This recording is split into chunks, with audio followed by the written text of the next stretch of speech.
Of course, I was going to make a video about MAGA's reaction to Bad Bunny in the Super Bowl. We need to stop focusing on the bottom of the barrel red meat stuff.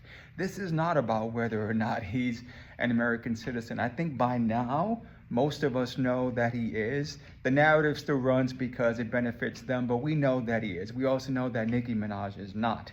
It's also not about faith, because instead of watching Bad Bunny, MAGA is going to be watching Kid Rock. And we know the lyrics to his songs. We know how many times he's been arrested. Like, all of that's out there. And they know that too. So it's not about he's singing in Spanish, because I live in Florida. I live in a place full of MAGA and Spanish, and they coexist perfectly fine here. There were tons of commercials supporting MAGA on the Spanish channels, and there was no outrage saying those should be in English. They were absolutely suitable to be spoken in Spanish, right? Because it was supporting MAGA. Plus, having lived in MAGA spaces for over a decade, those are the first people to adopt a Mexican holiday, Cinco de Mayo. They take their red-capped asses to Guadalajara's to get margaritas and burritos and quesadillas and fajitas. They love all that stuff. They're the same ones to take a carnival cruise to Puerto Rico or to Mexico and say, dos más, por favor. They're all about Spanish. They're also the ones who would watch Modern Family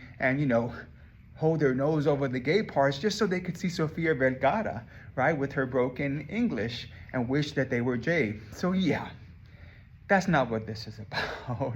This is all about power and the fear of having to share that power. Because what's the issue with Bad Bunny? They're mad at him because he said he wasn't going to perform in America because ICE was going to be targeting the people going to his concerts. That's what this is all about.